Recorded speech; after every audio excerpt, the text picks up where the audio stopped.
সম্প্রতি ঘটে যাওয়া শিয়ালদাগামী কাঞ্চনজঙ্ঘা এক্সপ্রেস দুর্ঘটনা নিয়েই বিভিন্ন মানুষের মধ্যে একটা ভয় ধরতে আরম্ভ করেছে যে ভারতীয় রেল কতটা সেফ, কতটা সুরক্ষার। যাত্রী সুরক্ষার দিকে ভারতীয় রেল অনেকটাই পিছিয়ে, এবং যত দিন যাচ্ছে আমরা যেটা বুঝতে পারছি আমরা পিছিয়েই পড়ছি। কারণ ভারতীয় রেল তার বিভিন্ন প্রবলেম ইদানিংকালে সামনে এসেছে। প্রচুর শূন্যপদ, এক একজন রেলকর্মীকে অতিরিক্ত সময় ডিউটি করতে হচ্ছে, এক একজন ড্রাইভারকে 8 ঘন্টার জায়গায় 12 ঘন্টা, 14 ঘন্টা, 15 ঘন্টা পর্যন্ত ট্রেন চালাতে হচ্ছে।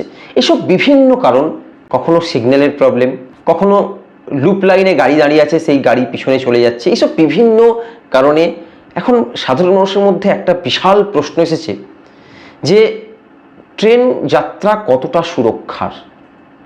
একইভাবে আরও একটা প্রশ্ন এসছে সাধারণ মানুষের মধ্যে, ট্রেন যাত্রা সুরক্ষার হোক বা না হোক, ট্রেন ছাড়া আমরা কিসে যাব। একইভাবে বাস যাত্রাও তো ততোধিক সুরক্ষার নয়, বা বাসের ভাড়াটা অনেকটাই বেশি রেলের তুলনায়। তাহলে এমতো অবস্থায় সাধারণ মানুষ যাবে কোথায়? দেখুন, আপনার প্রয়োজন পড়লে আপনাকে রেল নিতেই হবে, অর্থাৎ ট্রেনে চড়তেই হবে। কিন্তু ট্রেনে চড়ার আগে ভারতীয় রেলেরই বিশেষ কয়েকটা সুবিধে আছে। সেই সুবিধাগুলো যদি জেনে থাকেন, দেখুন, দুর্ঘটনা বলে কয়ে আসে না, এবং দুর্ঘটনা হলে কারোর কিছু করারও থাকে না, এটা নিয়ে রাজনীতি করার কোনো প্রয়োজনও নেই। কিন্তু আপনি নিজে যদি সাবধান থাকেন, বা নিজে যদি আপনার জানা থাকে কয়েকটা বিষয়, তাহলে আপনার কিছু হলেও আপনার পরিবার কিন্তু বেনিফিট পেতে পারে। আমি সেগুলো নিয়েই বেশ কয়েকটা আলোচনা করব। ভারতীয় রেলের যারা অনলাইন টিকিট কাটেন, অনেকেই জানেন কিনা জানি না, IRCTC থেকে যখন আপনি টিকিট বুক করেন, ওখানেই একটা ইন্স্যুরেন্সের অপশন আছে। আপনি যদি ইন্স্যুরেন্স, মাত্র 35 পয়সা লাগে একটা ইন্স্যুরেন্স করতে, মাত্র 35 পয়সায় যদি আপনি ইন্স্যুরেন্স করেন, তাহলে আপনি অনেকগুলো বেনিফিট পেতে পারেন। অর্থাৎ আপনি তো পাবেন না, আপনার যিনি নমিনি থাকবে উনি অনেকগুলো বেনিফিট পেতে পারেন। কি সেই সিস্টেম? প্রথমেই যখন আপনি টিকিট বুক করছেন, সেখানেই দেখবেন IRCTC থেকে বুক করার সময়ই আপনি দেখতে পাবেন যে ওরা বলছে আপনাকে একটা ইন্স্যুরেন্সের জন্য। ইন্স্যুরেন্সে ক্লিক করলে আপনার এক্সট্রা 35 পয়সা লাগবে, এবং সেখানেই আপনার সঙ্গে সঙ্গে তৎক্ষণাৎ আপনার ইন্স্যুরেন্সটা হয়ে যায়। এবং পরবর্তীকালে যাত্রার 2 দিন আগে আপনি ওই IRCTC অ্যাপে ঢুকেই বা IRCTCর ওয়েবসাইটে ঢুকেই আপনি ওখানে নমিনি অ্যাড করতে পারবেন। অর্থাৎ যদি আপনার কিছু হয়ে যায়, কোনো দুর্ঘটনা ঘটে, নমিনি ক্লেম করলে সেই অ্যামাউন্টটা পেতে পারেন। এখন ভারতীয় রেল কি দিচ্ছে? যদি মৃত্যু হয়, ওই 35 পয়সার এগেনস্টে আপনাকে 10 লক্ষ টাকা, আপনাকে না, নমিনিকে 10 লক্ষ টাকা দেওয়া হবে। একইভাবে টোটাল পার্মানেন্ট ডিসেবল, অর্থাৎ সম্পূর্ণভাবে যদি আপনি ডিসেবল হয়ে যান, অর্থাৎ সম্পূর্ণভাবে যদি আপনি বিকলাঙ্গ হয়ে যান, সেক্ষেত্রেও ভারতীয় রেল আপনাকে 10 লক্ষ টাকা দেবে।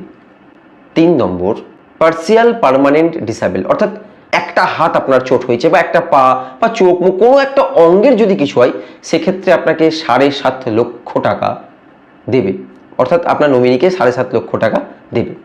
4 নম্বর, হসপিটালিটি এক্সপেন্স। যদি আপনি ওই 35 পয়সার একটা ইন্স্যুরেন্স করেন, তাহলে আপনি হসপিটালিটি এক্সপেন্স পাবেন 2 লক্ষ টাকা। এই পুরো প্রসেসটাই আপনি দুর্ঘটনা ঘটার 4 মাসের মধ্যে আপনি ক্লেম করতে পারেন। সব কিছু প্রমাণ সহ, ডকুমেন্টস সহ আপনি 4 মাসের মধ্যে ক্লেম করতে পারেন, এবং 4 মাসের মধ্যে ক্লেম করলেই এই আপনার যেরকম পরিস্থিতি থাকবে সেই অনুযায়ী আপনি টাকাটা পাবেন। এছাড়াও রেলে কোনো চুরি, ডাকাতি, ছিনতাইও যদি হয়, আপনার যে সমস্ত দ্রব্য চুরি হবে, শুধুমাত্র ওই 35 পয়সার এগেনস্টে আপনি কিন্তু তার সমপরিমাণ মূল্য, সেটা নিশ্চয়ই রেল খতিয়ে দেখবে আপনার কি ছিল না ছিল, সমপরিমাণ মূল্যের আপনি জিনিস বা সেই টাকা আপনি পাবেন। এছাড়াও তেজস এক্সপ্রেস বা বন্দে ভারত এই ধরনের ট্রেনগুলোর ক্ষেত্রে যদি আপনি ওই ইন্স্যুরেন্সটা করিয়ে রাখেন, সেক্ষেত্রে ট্রেন যদি 2 ঘন্টার বেশি লেট হয়, আপনি সেক্ষেত্রেও, ট্রেন লেট হলো সেই জন্য ট্রেনের যে ভাড়া, আপনি সে ভাড়া থেকে কিছুটা হলেও ছাড় পাবেন। এই অপশানগুলো ভারতীয় রেল আপনাকে একটা শুধুমাত্র 35 পয়সার ইন্স্যুরেন্সে দিচ্ছে। এই হলো ভারতীয় রেলের সুবিধা। এখন এর প্রবলেমও অনেকগুলো আছে। কি কি প্রবলেমগুলো একটা একটা তুলে ধরি। 1 নম্বর, বিভিন্ন মানুষ বলছে যে ক্লেম করা অত সহজ নয়। তার কারণ বেশিরভাগ ক্ষেত্রেই আমরা দেখেছি ট্রেন অ্যাক্সিডেন্ট হয় এবং সেই অ্যাক্সিডেন্টের পরেই বিভিন্নভাবে বডি খুঁজে পাওয়া যায় না, বা অনেক কিছু গণ্ডগোলের পর কোথায় ক্লেম করবে বা কি করবে, ক্লেম কিন্তু অত সহজে মানুষ করতে পারছে না, কিন্তু হয়, কিন্তু সহজ নয়। 2 নম্বর, বেশিরভাগ মানুষ বলেছেন স্পিড নয়, আমরা চাই যাত্রী সুরক্ষা, অর্থাৎ 2 দিনের যাত্রা যাতে 3 দিনে হয় তাতেও আমরা রাজি। 3 নম্বর, বেশিরভাগ ক্ষেত্রেই বডি চিহ্নিতই করা যায় না, অর্থাৎ ভারতীয় রেলে বা ট্রেনের দুর্ঘটনাগুলো এমনভাবে হয় সেখানে বডি চিহ্নিত করা খুব একটা প্রবলেমেটিক ব্যাপার, তাই বডি চিহ্নিত করাই যায় না, সেখানে ক্লেম তো দূর। 4 নম্বর, অনেকেই বলেছেন কেন আলাদা করে একটা ইন্স্যুরেন্স করতে হবে, টিকিটের সঙ্গেই এটা কেন দেওয়া হবে না। সত্যি তো, আমরা আলাদা করে কেন 35 পয়সা খরচা করব, টিকিটের সঙ্গে এই ইন্স্যুরেন্সটাকে ম্যান্ডেট করে দেওয়া হবে না। আমরা জানি যদি বাসে অ্যাক্সিডেন্ট হয় সেক্ষেত্রে আমাদের কিন্তু ইন্স্যুরেন্স করতে হয় না, অটোমেটিক্যালি আমরা ক্লেম পাই, কারণ একটা গাড়ি যখন চলে রাস্তায় সে ইন্স্যুরেন্স করেই বেরোয়, সেটা first party insurance, bumper to bumper বা থার্ড পার্টি, সেখান থেকে যাত্রীরা কিন্তু সেই ক্লেম পেয়েই থাকেন। তাহলে ট্রেনের ক্ষেত্রে এটা আলাদা হবে কেন? ট্রেন তো ইন্স্যুরেন্স দেওয়া উচিতই উচিত। 5 নম্বর, কেন শুধুমাত্র অনলাইন টিকিট কাটাতেই ইন্স্যুরেন্স হবে? তাহলে যে সমস্ত যাত্রীরা কাউন্টার থেকে টিকিট কাটবেন তারা কেন এই ইন্স্যুরেন্সের সুবিধাটা পাবেন না? 6 নম্বর পয়েন্ট, ইন্স্যুরেন্স শুধুমাত্র রিজার্ভেশনের জন্যই হয়, তাহলে যেই সমস্ত মানুষ জেনারেল কামরাতে যাত্রা করেন এবং বেশিরভাগ ক্ষেত্রেই দেখা যায় রেলের সবচেয়ে বেশি ক্ষতিগ্রস্ত হয় এই জেনারেল কম্পার্টমেন্টের লোকেরাই, তাহলে তারা কেন এই ইন্স্যুরেন্সের সুবিধাটা পাবে না? তাই বিভিন্ন মানুষ তাদের মতামত এই রকমই বলছেন যে এই ইন্স্যুরেন্স ট্রেনে কেন আলাদা করে করতে হবে। এই 35 পয়সাটা কিন্তু একটা বিশাল বড় স্ক্যাম কোনো একটা ইন্স্যুরেন্স এজেন্টের জন্য, মানে কোনো একটা ইন্স্যুরেন্স সংস্থার জন্য বিশাল বড় একটা স্ক্যাম। এই 35 পয়সা করে প্রতিদিন কত টাকা রেল লুটে নিচ্ছে শুধুমাত্র সাধারণ মানুষের কাছ থেকে, এটাও সাধারণ মানুষ বলছে। কিন্তু আর যাই হোক, আমরা যেহেতু ভারতীয় রেল এই সুবিধাটা দিচ্ছে এবং আমাদেরকে যাত্রা করতেই হবে, আমি চাই না রেল অ্যাক্সিডেন্ট হোক।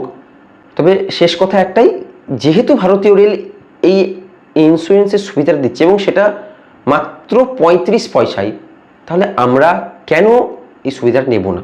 দেখুন, অ্যাক্সিডেন্ট হোক আমরা কেউ চাই না, কিন্তু যদি হয়, অ্যাক্সিডেন্ট তো কারো হাতে নেই, যদি হয় অর্থাৎ আমাদের অবর্তমানে কেন আমাদের পরিবার এই ক্লেম থেকে বঞ্চিত থাকবে, যেহেতু রেল সুযোগটা দিচ্ছে। যাক, আজকের মতো এই পর্যন্তই। কেমন লাগলো আপনারা জানাবেন। আগামী দিন আবার অন্য কোনো টপিক নিয়ে আসবো। আপাতত প্রত্যেকেই ভালো থাকবেন।